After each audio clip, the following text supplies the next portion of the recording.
Greenland, a place I've dreamed of visiting for as long as I've owned a camera.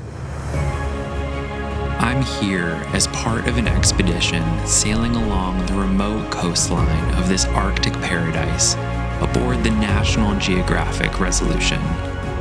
For years, I've chased wild places with my camera, but Greenland has always felt like the ultimate frontier. There's something about this fabled place where jagged peaks rise straight from the sea and glaciers stretch endlessly into the horizon that's captured my imagination. And over these next 2 weeks, we'll navigate through icy fjords, past towering icebergs, and into villages that hold centuries of history and culture. It's a vast and remote world, and I can't believe I get to experience it firsthand. This is going to be one heck of a journey.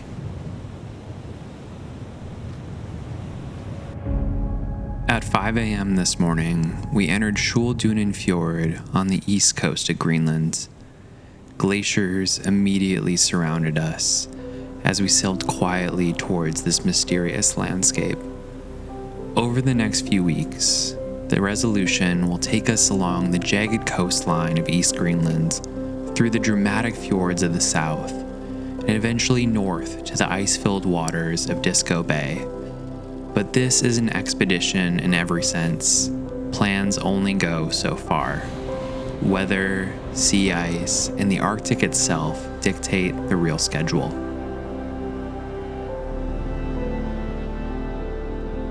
I'm filming this one solo. It's been a year full of trips like this, capturing stories on my own. And while I'm grateful for the experiences that I get to share with people back home, to be honest, I would have loved to share this experience with someone.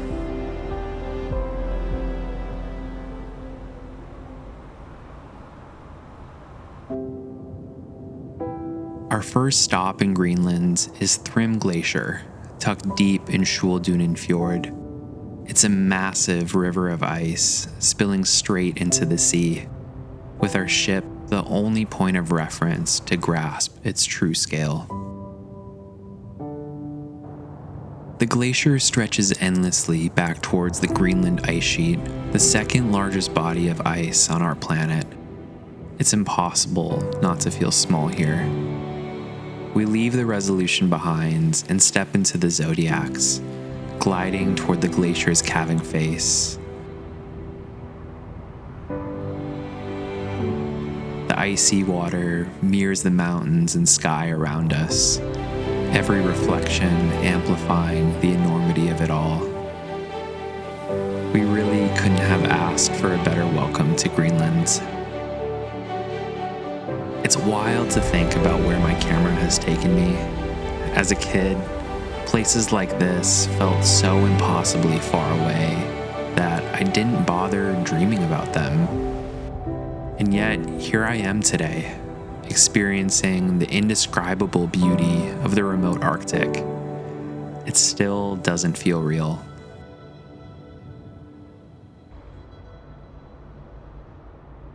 Returning to the Resolution, we set sail again, winding our way back through the fjord toward the Denmark Strait. After a busy morning of shooting, I thought that I might get a chance to catch my breath and offload some footage, but boy was I wrong. The fjord narrowed, the mountains rose sharper and taller around us, and the water turned a deep, impossible shade of glacial blue. Then the fjord transformed into a mirror.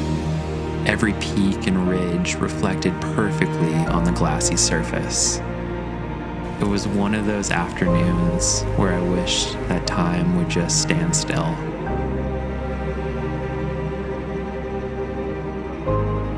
Eventually, we turned back towards the open sea, and I let out a quiet farewell to this place. One of the most breathtaking, humbling days that I've ever spent in the Arctic, and this is only day one.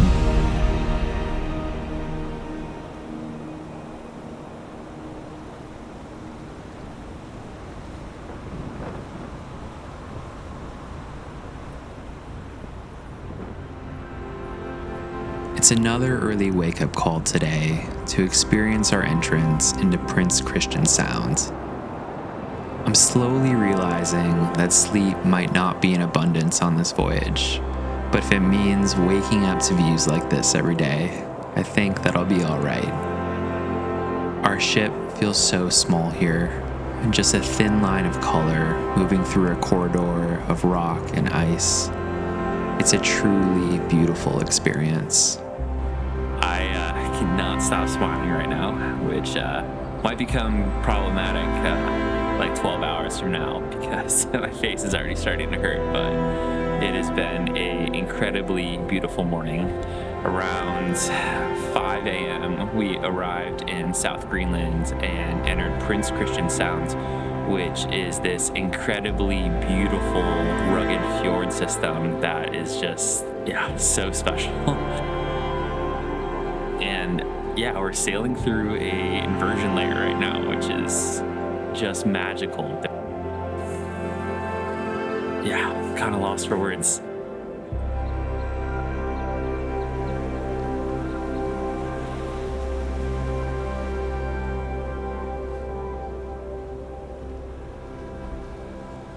Being back on another solo trip is a bit of a mixed bag. There's the challenge, constantly running back and forth from the tripod and juggling cameras. And then there's the part that I miss the most, having someone else there to share that rush of excitement with. And that shared memory is a big reason why I love traveling. But there's also something quietly rewarding about doing this alone. It's a learning experience, something that I can continue to grow from. Tasermiut Fjord is often called the Patagonia of the Arctic, and it's easy to see why. Towering granite walls rise straight from the sea. It feels like a different kind of wild from yesterday's adventures. Currently out on a little bit of a walk. It's just check out this view. It's just laughably beautiful out here, and there's no other way to put it. And then on the other side of me, you got this Yosemite, Torres del Paine looking mountain, and Greenland is just the most magical place on earth. I'm convinced. I'm feeling very lucky to be here on a perfect summer's day.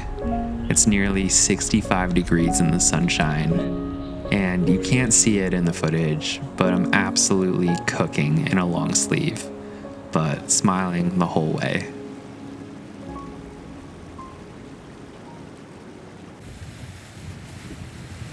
Sailing out of Tasermiut Fjord feels bittersweet.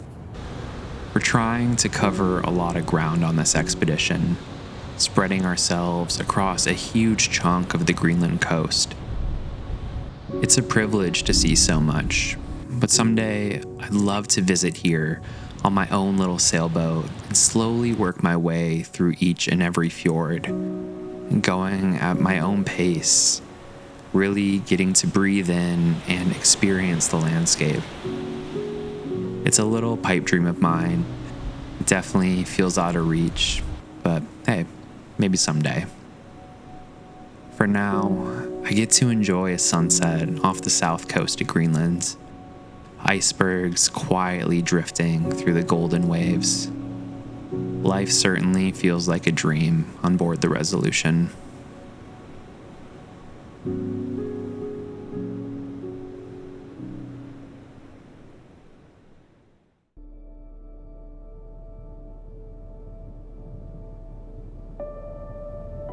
After a few days surrounded by towering mountains and granite walls, today brings a welcome change of pace.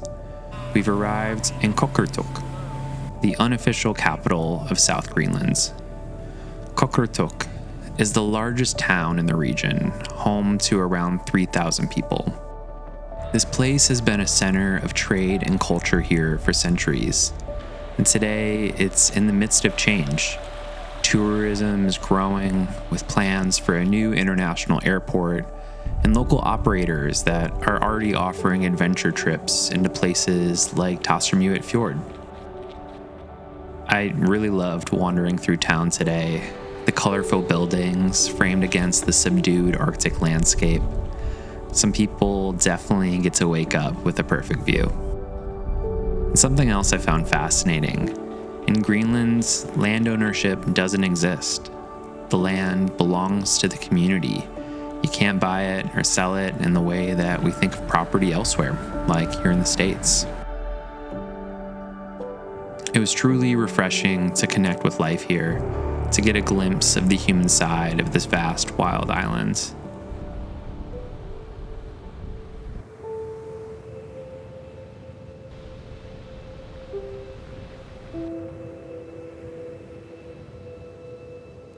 So much about these expeditions comes down to luck.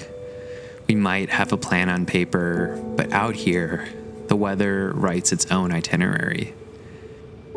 This morning, Google Earth tells me that we should be surrounded by mountains and glaciers, but all I'm getting is fog. It's not exactly ideal for photography and filmmaking, but I've learned something on trips like this. When you let go of your expectations, that's when the magic often shows up. And today, that couldn't be more true. As the fog thins, shapes begin to appear.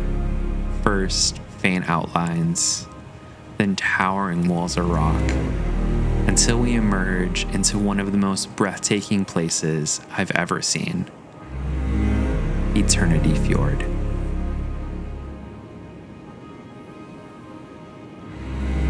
This narrow channel stretches deep into Greenland's interior, flanked by sheer mountains reminiscent of New Zealand's epic Milford Sound. And at its head sits the Eternity Glacier, a massive, jagged front of ice that flows down from the Greenland ice sheet. It's truly a breathtaking view. This is also where the science side of our expedition comes into play. National Geographic runs research programs alongside these voyages, bringing aboard some of the world's leading experts to work directly in the field. On this trip, scientists from the University of Singapore are studying glacial acoustics, recording underwater cracks and groans to better understand the stability of these massive ice fronts. Hydrophones in here. These are the recorders which will measure sound, and then we'll be recording those. Two different arrays. That's a small one, that's a bigger one.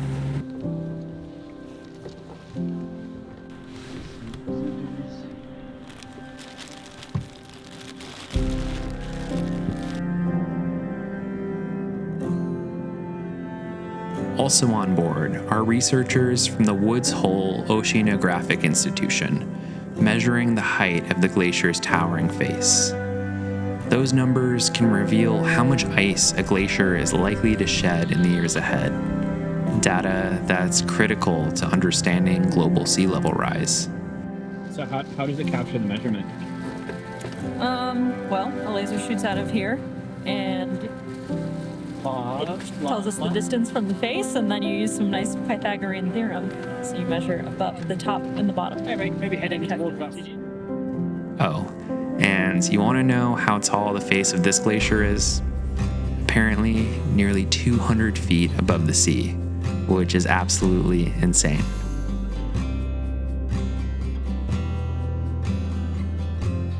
It's easy to be swept away by the sheer beauty of Eternity Fjord, but moments like this remind me that it's not just a place of wonder, it's also a place of change. And the work being done here helps the world prepare for what's to come. We eventually turn back towards the open sea, the sharp peaks fading into the distance behind us. Out here, there's no one else, just our small ship cutting across the water, carrying with it both memories of a place that feels eternal and the knowledge of just how fragile and temporary it truly is.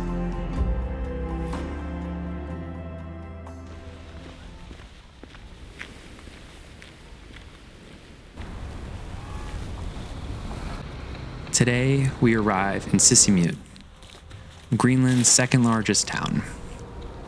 Unlike the vast, silent fjords we've been navigating thus far, Sisimiut is alive with people and a rich history.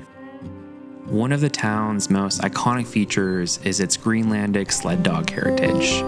And just outside of town is Dogtown, home to hundreds of working dogs. Start out here in Sisimiut on the west coast of Greenland.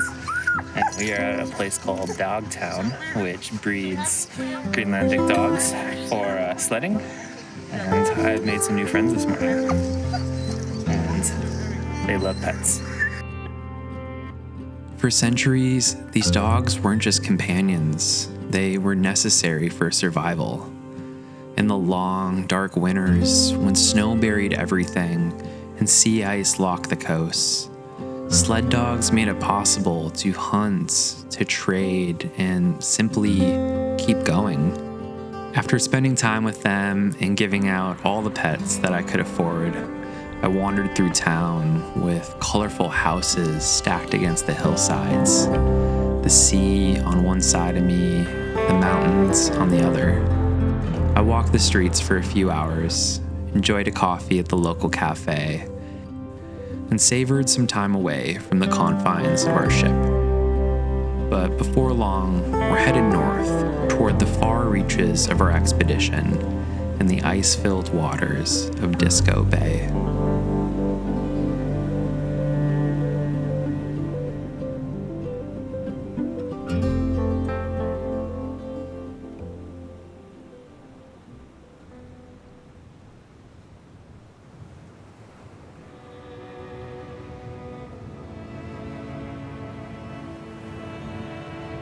The next morning, we awoke off the coast of Disko Island.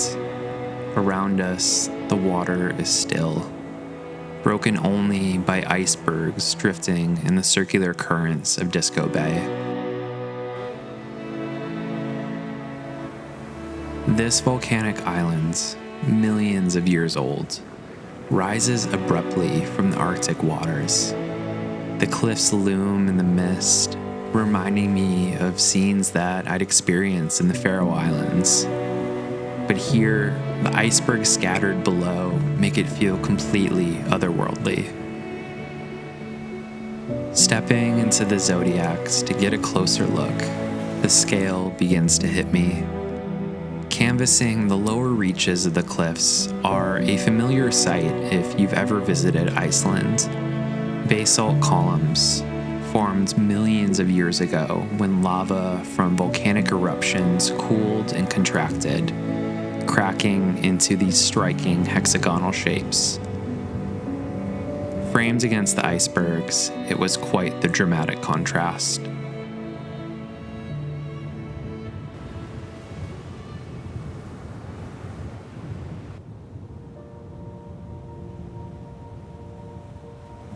This is the iconic Disko Bay, an iceberg lover's paradise. I had heard stories of these icebergs for years, and seeing them up close doesn't disappoint. The resolution feels tiny against these icy giants drifting past. Their sheer scale impossible to fully capture. Every turn of the ship reveals another jaw-dropping formation, each one unique and a reminder of how wild and ever-changing this part of the world truly is.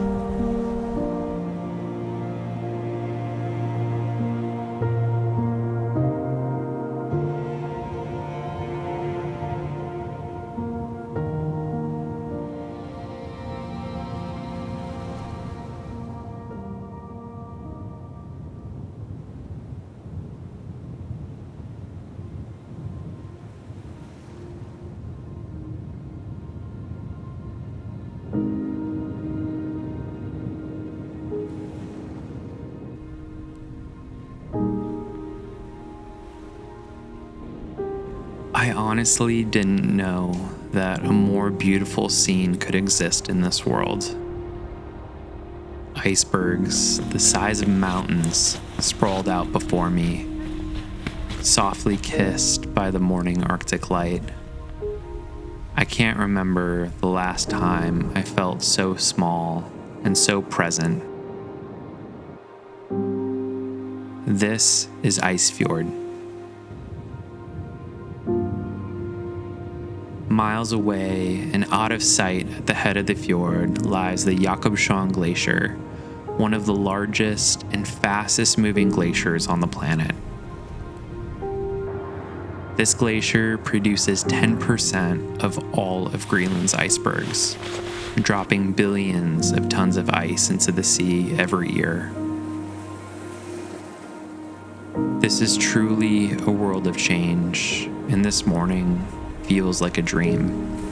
The crisp Arctic air and wild views of the world's biggest iceberg graveyard laid out before me. It's here in this immense frozen landscape that I start to reflect on the journey so far. Our voyage is beginning to draw to a close, but moments like these will always stick with me.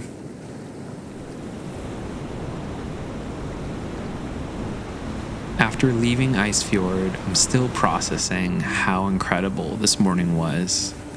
And then, out in the distance, I spot it. The Dream Iceberg. A massive arch, sculpted by the winds, likely to collapse any minute. This is my bucket shot. A once-in-a-lifetime moment that feels almost impossible.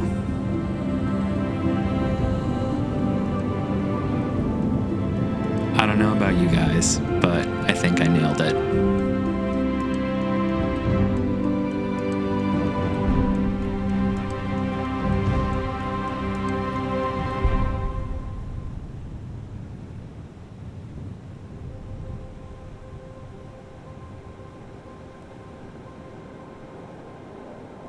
As we make our way through Untouched Fjord, it's hard not to feel a sense of closure settling over this expedition. The Arctic has been humbling, wild, and impossibly beautiful. A reminder of both how vast the world is and how privileged that we are to witness it. Greenland definitely isn't finished with me yet. I know there will be opportunities in the future to return on my own, to explore more of these communities and the adventures that they offer. And then, as if Greenland had one last surprise in store, I noticed a huge swarm of birds skimming the water ahead. And that can only mean one thing. Moments later, a fin whale, the second largest animal on our planet, surfaced nearby. It's an unforgettable farewell, a true National Geographic moment. Thank you so much to National Geographic Lindblad Expeditions for having me aboard. And thank you all for joining me on this journey. I'll see you again soon.